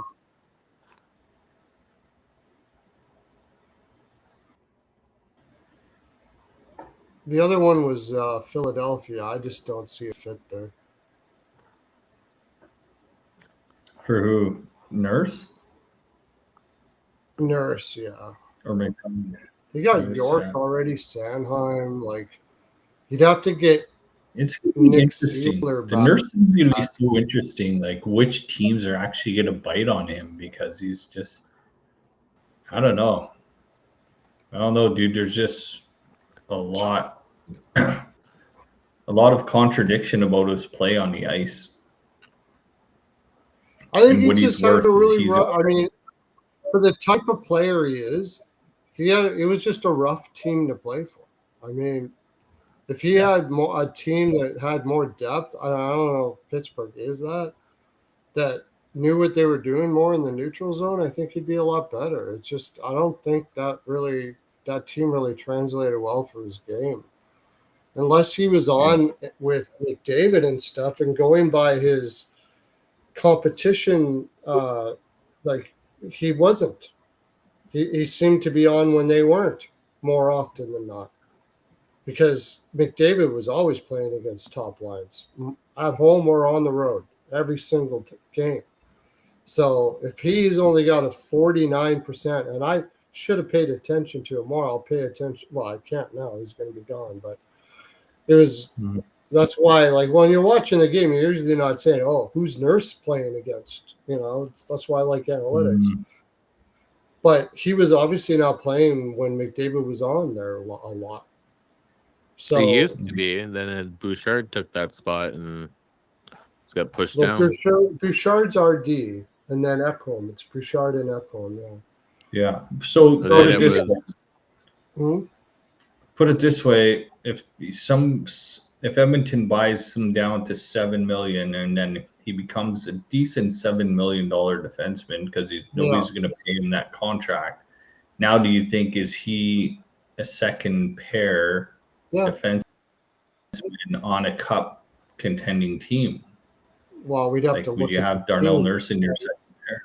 We'd have to look at exactly. So it's all about the fit. Like, you're either going somewhere that's rebuilding, it needs to just eat the contract, he'll go play somewhere, or if he's going to play somewhere to compete, which one of the team's systems fit him the most? Like, he's not going to go somewhere like Carolina. I feel like they won't take him. They got to pick Andre Miller. Yeah, he screams the Sharks to me. Like, it's perfect. If it's on his list, I don't know. Like I said, even if it's not on his list, like, you just have to have a sit down and think, what's best for my? If you're sitting there, what's best for my career? I can go Darnell Nurse teams. Would be pretty sick on the Sharks. I bet you he'd probably be all right. Well, the Sharks have nobody. I think he would too. But I'm almost positive he's going back out east somewhere. I'm almost positive of it. Get away from the trap. Get away from all of I. Where's Nurse from again? Ontario. That's why there's talk about him for Morgan Riley. I mean, Toronto's getting the better defenseman with the worst contract. It's weird.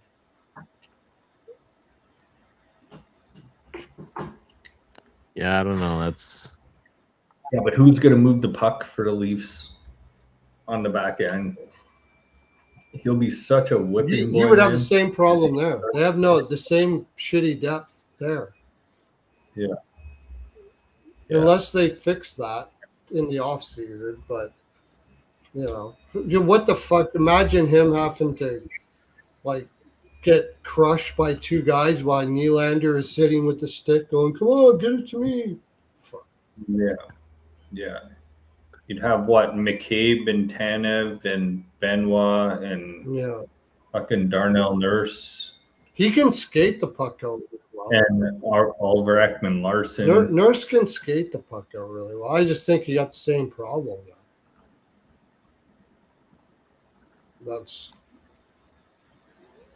I don't know. The only NHL defenseman you could say that's not on an entry-level deal the Sharks have is Orlov signed. That's it. Sam Dickinson is okay. He's left shot. Orlov is left shot. So Nurse went there, and you're playing behind Orlov, and you have Sam Dickinson as your third pair defenseman. You have no righties, but the UFA market is flooded with right-handed defensemen. So I think you could.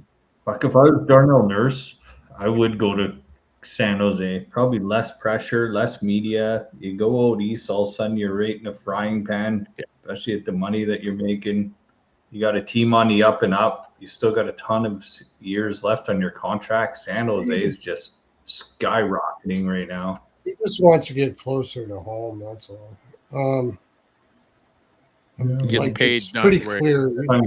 You prefer to keep your friends close. You prefer to go. It's pretty clear that he would prefer to go out east. Like he's pretty much that I've heard everywhere. What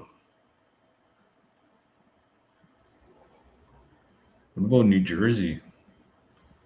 I think they're too stacked, aren't they? And yeah, they're focusing on offense. I'm sure they want. JC says Nurse with a new opportunity in Toronto will be their puck moving guys as of now, but yeah, I think he'd be the whipping boy 100%. He would be better than He'll turn into Dion enough times 2, dude. He would be better than what they have for sure. But I mean, dude, there's some Leaf fans on Twitter that wouldn't even trade Morgan Riley straight up for Darnell Nurse. Come on, Leafs fans. I mean, just fans. I'm talking about. I shouldn't say that. Fans of teams. I'm talking the depths of the app. Most of them go by reputation. They heard a bunch of shit. The Nurse sucks. Talk to all this kind of stuff like that, and they watch the highlights where Nurse gets worked standing in front of the net. Yeah. Nurse always seems to be standing in front of the net when the goal terrible goes in. Camera always goes to his all face. The eye test stuff he sucks at. He's very good at 3-zone defense, at pinching at the right times, but one-on-one and blocking shots, he's got to be the worst shot blocker that I've ever seen actually try to block shots. Like the only worst shot blockers were ones that just won't do it. Like he's terrible. He gets down on one knee and makes like these little goalie moves and stuff like that, and then he's done. Like he's a terrible shot blocker. I still remember this one game that reminds me of Ovechkin. This one game, and he tried to go. Is younger in his career. He's like going to go for a shot block with like 20 seconds in the game, and he did went down one knee and did like a little pirouette spin on the ice trying to block a shot. The defense was just standing there. Like, what are you doing? And then he spins around by, and he's like, okay, pow, shoot in the net. That's not just one game, but that was maybe an especially bad one. Yeah. I love that. That's his favorite play, the pirouette one knee play. I don't know what the fuck he's doing. I have no idea. Yeah. Pearlo, who are you talking about these playoffs that you take his under blocks because he never gets a block? Who are you talking about these playoffs? I'm trying to think of again. You're like, this guy has like 0 block shots. He doesn't block a shot. I remember you saying that during these playoffs. Trouba. Well, it was Trouba. Yeah, Trouba. The guy that everybody says is a shutdown defenseman for just because he hits people in the open ice. That must be a shut. He hits people in the open ice and doesn't get a lot of points, so he must be a shutdown defenseman. That guy's going to get overpaid all the shit, too. He's going to get overpaid all the shit. I don't know. I'm really scared for Ottawa on that one. I'm really scared for Ottawa. Trouba? Yeah. Not a chance. I don't think. I hope they don't. Isn't Trouba? They make really smart. They make really smart moves. Actually, it's probably not Trouba. They probably won't take Trouba. They make nice little moves like Spence and stuff like that. It's probably not Trouba. Yeah. Somebody's. I don't know.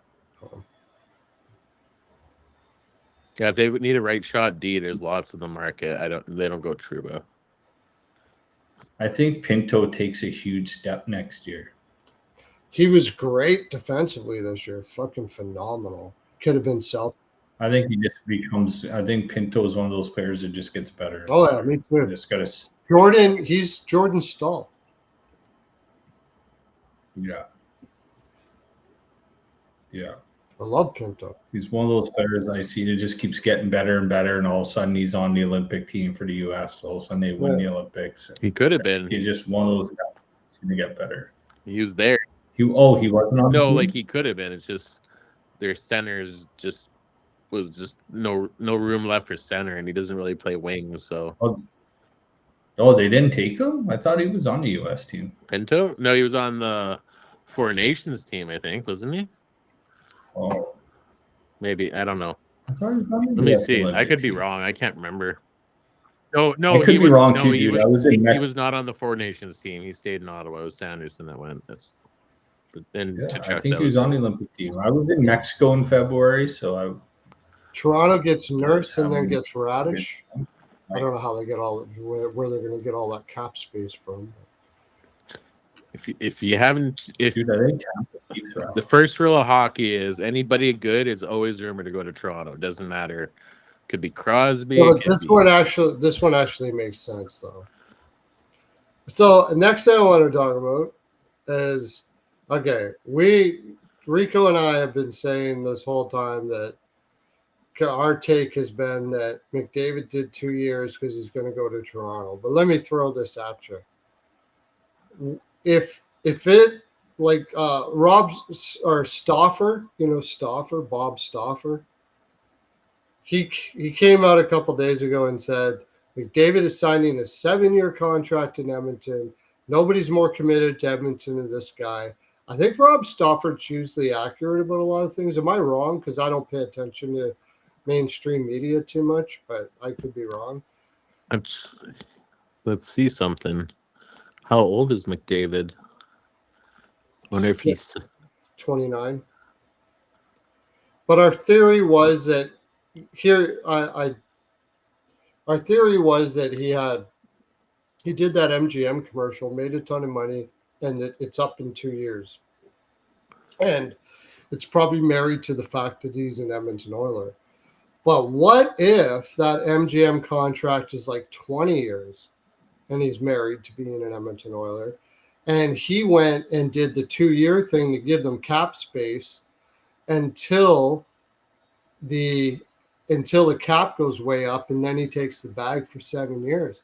If he does that, they should put a statue. They should just tear down West Edmonton Mall and just put a statue of McDavid there. No, tear down the rink inside the mall and put a statue right there. Yeah, statue. There's a statue right in the middle of a swimming pool, and everybody could swim around McDavid's statue. Yeah, exactly. Yeah, absolutely. Yeah. Remember what we were talking about last time? We were like, oh, McDavid's not signing. He's not signing. I said he was going to sign. So yeah, I get props on that one. I didn't. That would be the only reason I could see it. Maybe it's a really long contract and he's like making the bag from that sponsorship, and he's like, okay, I can go 12 because I'm making huge anyways. And give you guys cap space, and then I'll sign 7 when the cap goes up to like 15, 17 million. Yeah, the difference between signing for 12 right now and 17 right now for 2 years, when I'm making probably $50 million a year from MGM. Or whatever that is, yeah, I don't know.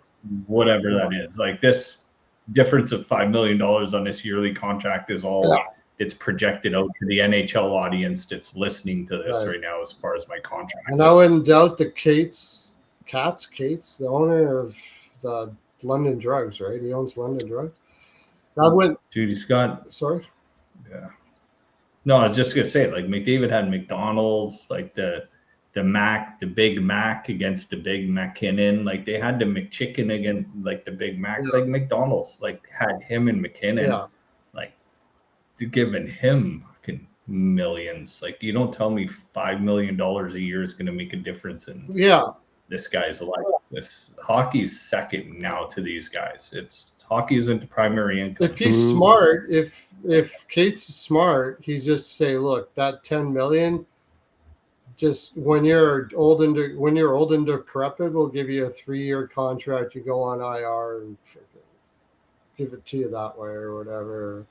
You know, like he'll always make the money, but I mean, he can make that money anywhere. The question is that contract attached? And if it is, maybe you're right. Maybe he signs long. I think personally he's probably wasting his career doing that based on the way Edmonton is run and what they do. But that would just suck if he never won a cup now. It would fucking suck if he doesn't win a cup. You're flying family on private jets and stuff now, and you're in town for a couple days and then you're back out on the road and stuff. I don't think it's the same as living close to home as it used to be back in the day with the sponsorship money and stuff these guys are making. Like, these guys could fly their parents in for one night and put same thing though, that whatever he's getting off that MGM, wouldn't he make like the same bag in Toronto instantly, just like that? Like, if you wanted to go to Toronto? Does MGM go by something else? So I got a report up here from Forbes that shows Connor McDavid made the most money from sponsorships. It shows his sponsors are Adidas, CCM, Rogers, Body Armor, and Aloe. Doesn't see anything about MGM. It's not a sponsor, it's commercials that he did.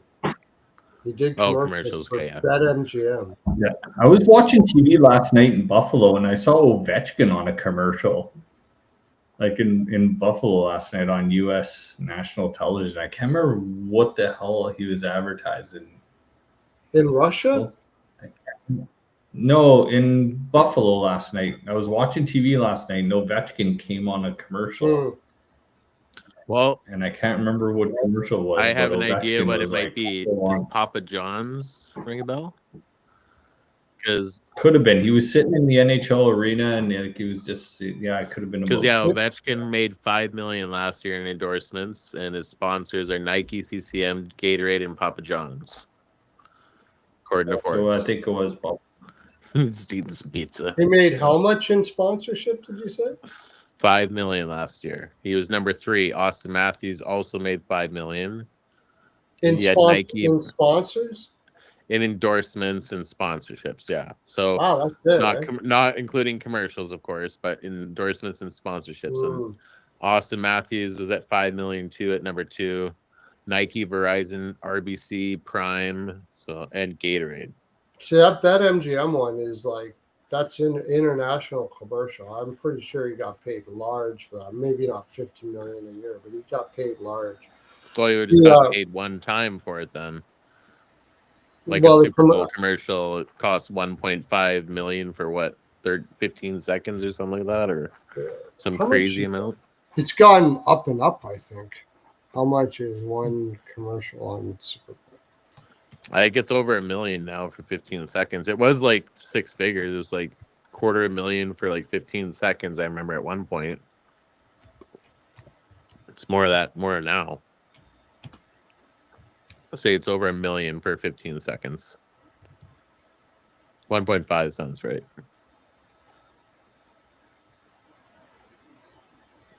Super Bowl 30-second commercial is about $8 million. So $4 million per 15. Oh, damn. Premium or in-demand spots up to $10 million. But yeah. Guess how much? According to Forbes, which is probably trustworthy, Mitch Marner only made $2 million in endorsements last year, which is is that right? That's kind of low. Yeah, Nathan McKinnon only made between $2 and $3 million. They don't know the exact amount. Right. And it doesn't list any endorsements beside Mitch Marner, like no hockey, no nothing. And I don't remember seeing him sponsoring anything this year from what I've seen. I've seen him in commercials. That was it. Yeah, he makes more. You make more money doing commercials depending on what it is, where the time slot is, and stuff like that. So maybe just did that instead. Because endorsements, you got to, like, some players just don't like doing them because you're kind of their bitch. Like, if they want you to go somewhere and do stuff, if you're not a golfer, you golf around all over the place and wear their products and stuff like that. Shoot, I was just going to mention something that just completely forgot. Something about what we were talking about. Oh yeah, we got off track. That was fuck. What were we talking about? Oh, the Gretzky. What's the one he does where he basically you can tell he didn't even like show up. But all he did was sit in a seat, and she said, and then the chick said. Couldn't say his name right. Getsy. Oh yeah, okay. Whatever, Dwayne Getsy. That was Stifler's mom off that. Yeah. She's making large in those commercials now. What was that commercial? Some sort of credit card commercial or something, right? I can't remember. Something like that. Okay, Dwayne Getsy. Yeah, and you can tell, like, all he did was they got him to sit in an arena somewhere, or maybe it was like, I don't know. He didn't It's probably AI. He was probably sitting in his own seat. Probably AI there. All he had to do is go like this side, and that was it. Or go over there, give her the thing, and then that was it. That's all he had to do. Probably getting a million a commercial for that fucking thing. Maybe not that big time. I mean, McKinnon did the Tylenol commercials, remember? Yeah. McKinnon did Tylenol, yeah. Gretzky did Tylenol commercials, and then he went against Tylenol. And then did something else. Like he became anti-Tylenol. But that's how he made his money to be part owner of the Arizona Coyote, become the general manager and coach. That's what I'm surprised. I'm surprised Wayne Gretzky didn't try to coach anymore, I guess. Just wasn't. No, he said himself he was the worst coach. He said he absolutely sucked at it. He quit. He said, I'm not a coach. Holy fuck. Always wanted to try it. Tried it. I sucked. I quit. Could totally see that too. I could see that in some people. Some people don't have it. Some people do, even though you're the greatest hockey player of all time. Because if you're the great, like, it's natural, like, kind of natural. It's not like it's harder to teach sometimes than it is to do. Well, he probably got so frustrated inside, like his insides probably just got like, oh man. You know who did that? You're in your own mind and you're trying to create your mind onto the ice, and it's like, I can't portray myself as to like put this out on these guys. Like, they're their own people and I got a different skill set. Like, I just can't communicate that. Yeah, I mean, he saw the game above anybody. Like, he was so, yeah. You know, the guy that really couldn't handle being a coach was Doug Weight for the Islanders. I remember him. Oh, he coached? I forgot that Doug Weight was 2 years. And he said I was miserable the whole time. Wait, was he the one that replaced Ted Nolan? I think so. I can't remember. I think it might have been. That's the guy, Ted Nolan. That'd be perfect. He doesn't coach anymore, but bring Ted Nolan out. I think he would coach if somebody would let him. I like Ted Nolan. In Edmonton, that's like a perfect fit. But apparently, he just kind of an asshole to player. Like, really. Or something. I can't remember, something like that. But Doug Weight said he couldn't stand watching players do the same mistake over and over again, and he couldn't stand lazy players. It drove him fucking crazy. He couldn't sleep at night. Oh, yeah. He just wanted to strangle people, and he couldn't do it. Yeah. He couldn't do it. It literally. And that's probably the same thing with Rod Brind'Amour, but these players probably know that before they go there. And they accept it, and they just want to be better versions of themselves. And maybe they're at a point in their career, like, just look at Taylor Hall. Like, give this guy one more chance, and look what he's doing now. Like, the guy won an MVP in New Jersey, and then he ended up on Chicago on a rebuilding team because nobody wanted him. And now he got another opportunity, and he's like, this is my chance again. And I'll just give myself to Brind'Amour in the system and be able to get fit enough to play in that system. And he did it. Brindy was just a great motivator. Like, guys like Doug Weight just aren't able to understand that you can motivate people in certain ways and stuff like that. They see it and they get pissed off, and then that's it. So Cassidy's kind of like that too, but he's won cups. He's just a fucking brilliant mind, but he's that old school, beat him down. Who else was like that? The guy that just got fired from Seattle. And he coached in Pittsburgh and Buffalo. Bilesma. Jan Bilesma. Yeah. Bilesma. Yeah. Barnaby said it was the worst coach he ever played for. He was a perfectionist, and you had to turn it like every thing. If you made one mistake, he'd just lose his fucking mind on you.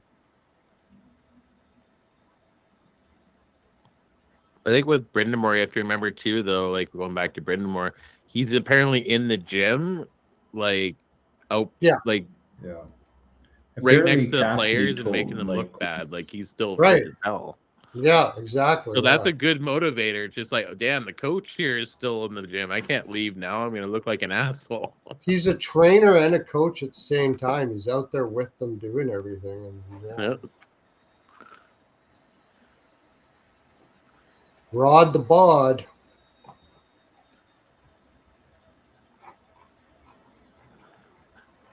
Yeah. Well, you could see the interviews whenever Brindamore gets in front of the camera. I think he's got his Hurricanes hat on, this sweatshirt, and they're basically interviewing him like inside the locker room somewhere. Yeah.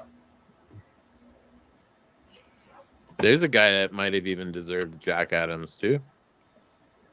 Like Brindamore? Like not counting the playoffs, but they were the second best team in the NHL and Yeah, consistent. Like they only lost 2 games in a row 5 times all year. Like as the games got tougher, they just got better too. I think Rick Tocchet probably deserved it. And I think Green deserved it because I had money on him to win. So you deserve it. I had money on Green. Oh yeah, I had money on Green. If Ottawa got to the top 3 in the Atlantic, you would have had a better shot. But I mean, he had a goaltender just go crazy on him, and backup was absolute garbage for how many games? I had to motivate him back.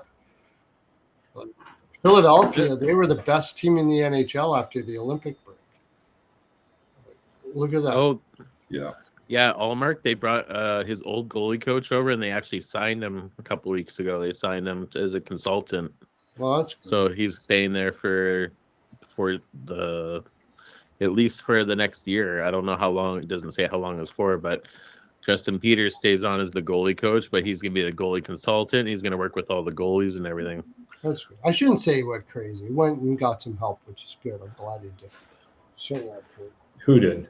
Allmark. Who? Oh yeah. Hey, that's good for the Sens, man. They're asking their players, "What do you need? What do you?" They flew his goalie coach in. Better? It might be better. It might actually be good business. Mm-hmm.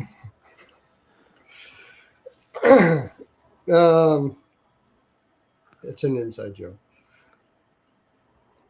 I think that was all I had on my list. If you want to talk about anything else, it's up to you. I wanted to get in the Tampa situation. I wanted to get that nurse stuff. These are just the things I saw. Twitter makes it easy to talk about the topics. It's like whatever, anything that's not Toronto, unless it's like, because everything that happens in Toronto is like top news everywhere you go. Yeah. Actually, I have a story. Back to when you're talking about how what was it? What's her name? That commercial was saying Wayne Gretzky's name wrong. Jennifer Coolidge. Yeah, Stifler's mom from American Pie. Jennifer Coolidge. I got. Yeah. I heard on a podcast with Otto, they're talking with Nick Cousins, and apparently in Florida in the last year there when they were in they won the cup there before he left. They were talking about how he came into the lineup and he got pushed up to the top second line and the top line, and he's scoring all these goals like crazy for 2 weeks straight. Every time he come back to the bench, they kept calling him Wayne Chesky. Oh, so that his nickname stuck for the rest of the year in the playoffs. That they're like that a boy Chesky out there. So he's talking how the guys would keep giving to him. He didn't like it, but it was funny because he gets on everybody else's nerves. I bet you guys heard about the story about Giroux and Tkachuk with the broken sticks. Did you hear that one this year? You told me that one. I told you, right? Yeah. Yeah. Thought that was hilarious. Yeah. Did you hear that one, Rico? Yeah, I heard about it before you guys talked about it. Yeah. Apparently he sawed off his sticks or something. Yeah. And he went out on the ice with it. Yeah, Brady was pissed about it, apparently. Not Brady, it was Giroux's pissed. Giroux was pissed about it. Yeah.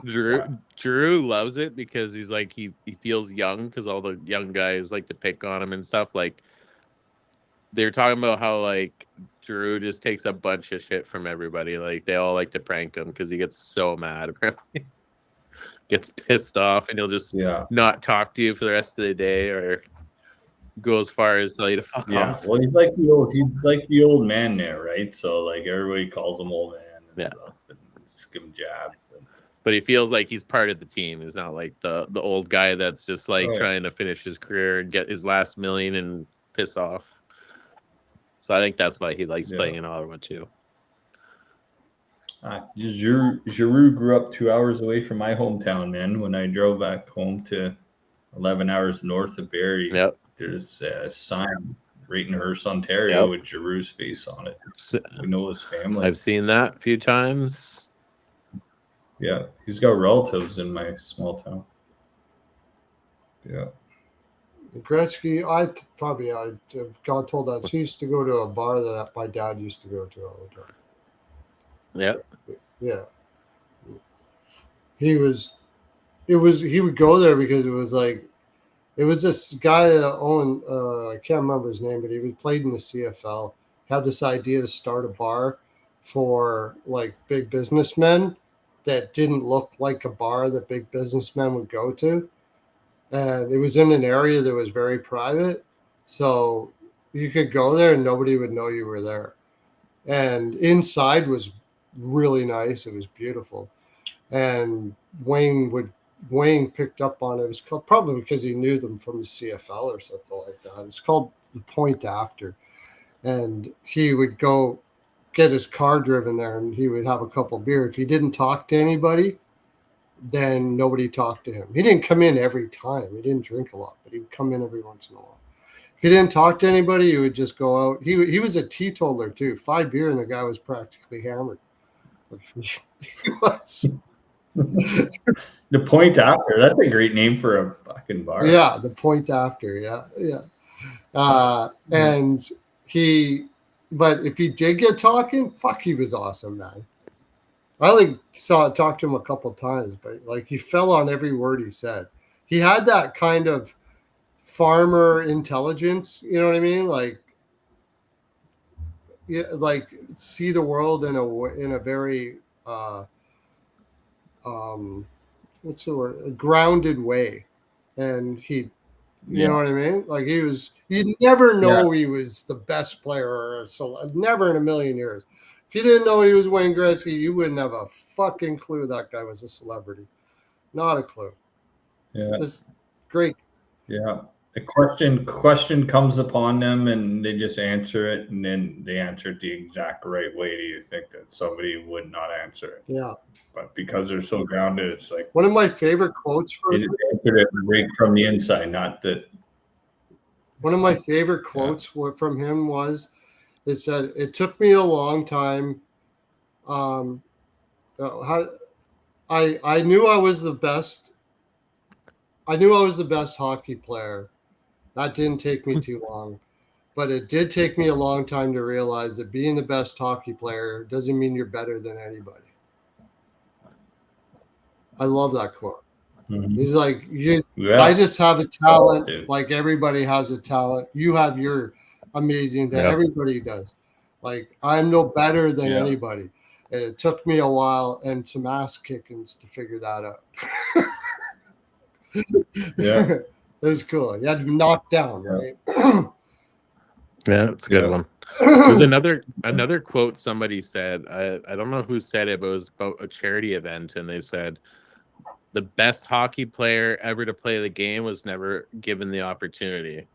When they were talking about Wayne Gretzky is the best player, he's like, no, the best player of the game ever to play the game in the NHL was never given an opportunity. You'll never know, because they're talking about how kids can't afford to play hockey. It's so expensive. That's true. Yeah. And I thought that quote always stuck with me, because it's crazy to think of like so many people that I watch play like road hockey and they're like insane. They're just like, I can't afford, my family can't afford to play hockey. Like, I can't afford the time or the cost of it. And that's true even more these days now.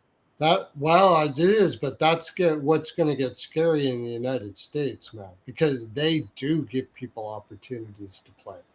Like when the United States starts taking to this sport, they're going to fucking destroy everybody.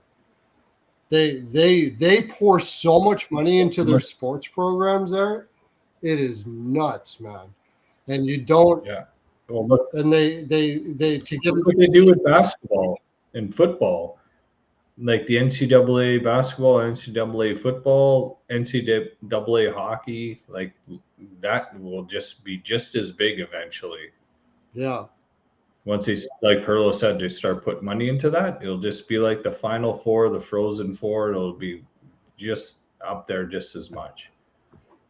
And by you saying, like, there's so many kids out there, like, look at the population between the States and Canada. Yeah. Like, how many kids never made it to the NBA because they didn't have that That's right. chance, or because they couldn't get out of the life they were grown up into and stuff. And that Man, there's so many athletes out there that, with given a chance, and I grew up in Northern Ontario. Like, I played road hockey with kids, and their parents were hunters and fishers and stuff. But this guy had a wicked slap shot. But he tried hockey one time and he couldn't even skate. But I'm like, dude, this guy had amazing size and shit. If his parents put him in hockey and stuff, Yep. just said, oh, we can't afford it, or we're hunting and fishing because this is what we do as a family and stuff. But yeah, man. No, there's way too many people in this world than the ones that have the opportunities. Where I grew up, and that's not all Canada. Like you bring up a good point. It's not Canada's fault. It's the largest country in the world, second largest country in the world, and it's only got 45 million people in it. Like, it's kind of hard to pool all your money into one program, when you got like in the United States, there's so much more population density that you can do that a lot more. But when I was growing up, I grew up in trailer court, and all the families pooled their money together for kids to play hockey. Everybody put money in to make sure everybody had hockey equipment. And we were not wealthy, obviously. We were living in a trailer court. But everybody did. And we didn't have the best equipment in the world, but we had our equipment. I'll tell you what, if you misused your equipment, holy fuck, dude. You took a shit kicking. If you used your good hockey stick out on the street, you'll get But that's I don't know about in the US or there, but when I grew up in Dryden, people had break their expensive hockey stick. They, like, especially in the shaft, you just take it, you take a piece of wood, you put it in there, you put it back together, tape it together. Now it's a road hockey stick. Now it's a road hockey stick. Yeah, absolutely. Yeah. Did whatever you could with it. Yeah. We would go, if we went and watched games, like other kids' games and stuff like that, or if we went to, like, there was a place called Dixie Arena where you saw the AAA midgets or like the juniors or whatever, they would throw you sticks. Like, they would throw you sticks. And we would go in behind and stand and say, "Kids, you got any sticks? You got any sticks?" Or so we'd be playing with, like, man sticks, pretty much, whatever. Because they were free, so we would play them or cut it off and put the tape on it or whatever, right? And they would throw you their old sticks and stuff like that. Or they'd throw it over the glass, and they knew all the kids would run and grab them. Mm-hmm. I'm not familiar with the hockey rinks as much, like, other than here in Winnipeg and Dryden where I grew up. But I noticed in Minnesota, when I saw a lot of tournaments that are held there, they have like one barn that has like 12 or 16 rinks in it, unless I'm wrong. But I saw pictures, and it's just like, that's huge compared to, like, here in Canada. I've never seen that. I've seen 4 rinks in one building. That's the most I've ever seen. Oh yeah. I don't know if, like, in the States that's more popular. Maybe Minnesota, Detroit, maybe. But like, there's not. Those are the big hockey cities in the U.S., so they'll probably have that. But I mean, you're not going to find that. There's like ice palaces in Toronto now and stuff in different parts of the city where there's a bunch of sheets with a bar above them and windows all around and different sheets of ice, and like there's a lot. Are they like community centers too, or is it just for hockey? Just for hockey, I think. I don't know. I just went there for hockey tournaments, but in Alberta they make their community center In Barrie, there's community centers. There's like 2 rinks, like across the road from my house. There's 2 rinks, and then there's a gym upstairs overlooking the rink, swimming pools and shit. Alberta has that too. There's one with 4, Yeah. and then they have like in St. Albert. It's very like one of the wealthier parts of Alberta. They've got 4 rinks. Beautiful. I used to go to the gym there when I met my wife. My wife was living in St. Albert when I met her. And I used to go to the gym there. I missed that gym. That gym was awesome. It gave you everything. Like it was awesome. Yeah, it's not like that here in Winnipeg for sure. Because dealing with like talking to families, they're like they have to run all across the city. There's not like divisions. Like you could be playing on one side of the city one night, and the next night you're playing way over on the other side. Yeah. And like if you get off of school at 3:30 and the game's at 4:15, like, and you have to go through rush hour traffic across the city, like. They still do that here. Yeah, in Alberta. Yeah, or what here? I'm not here anymore, but when I was in Alberta, they still do that. Yeah. Which I think is stupid. Like you should be all in the same area, and then if it's a tournament, then maybe, but should have like little divisions that have people still don't have to travel so much. Makes it harder on the families too. In Mississauga, they kept it fairly close, I guess. I mean, no rink was more than a half an hour away. But then rush hour. But then at the time, Mississauga was only just over 250,000 people. Yeah. Now it's probably 1.5 million, right, Rico? It's pretty much Toronto. More than that, maybe more than that now. Sorry? Like Mississauga. It's like in dude. Toronto. I drove by there. Yeah, you almost feel like you're coming into Toronto again. It's like high rise everywhere. Yeah, Mississauga is good. Yeah. It's like 2 million, 1.5 million there or something like that, right? It was only just over 250,000 when I lived there. So I could just imagine. I wouldn't even recognize it anymore. Yeah. But I think we're going to finish her up. I'm getting hungry. I want to get to sleep. So thanks everybody for coming in. I'm going to try to timestamp this a little bit. But thanks, Larry, for coming on. Rico, it's awesome. Anybody want to come on tomorrow night? The game's Sunday, right? Yep. So I'll be doing the betting. Isn't the NBA game tomorrow night? Was it NBA tomorrow night? Dude, Pearlo, you'd be proud of me, man. We only went to Trader Joe's twice while we were in New York. Only twice? What do you mean? Dude, the wife got the organic strawberry jam, the organic tahini, the organic soya sauce, the organic everything there. Oh, yeah. Chicks will find shit in there you never would see in a million years. You could walk around that place for 3 hours and you wouldn't find the item that they find. Like you wouldn't know it exists there. Yeah, for sure. And you get the little snacks that are made out of asparagus skins or whatever the fuck it is. She got these cans of organic smoked salmon. I was like, where the hell did you find this? So like, this going in the regular bag or the organic bag or the cooler bag? I'm like, holy shit. Yeah. I'm into it though, because I like kind of eating healthy, so I try to find some cool things there. That's good, man. Yeah, and she's last year at this time I was 260, dude. Now I'm down to 223. Good for you, buddy. Yeah. Keep going to Trader Joe's, man. Dude, Trader Joe's has the red shopping carts, and then I saw the little mini shopping carts, and they say shoppers in training with the little flag on them, and little kids are pushing them around. I forgot, that's Jordan. Jordan's going to be on. Yeah, Jordan, I'm going to be doing the betting show tomorrow, but I'll go on and talk some hockey before that. Sorry about that. It's Jordan. Jordan's going to be on too. He's pretty cool. I've been talking to him on Twitter. But yeah, that Trader Joe's, man, you should see that place is not expensive compared. I don't know if you've ever been to those before, like organic places. Some of those organic places you can go to, you buy like coffee beans for $52 or something. Dude, organics like free range chickens. Apparently, a free range chicken just have to see daylight for like 10 seconds a day or something. Like free range.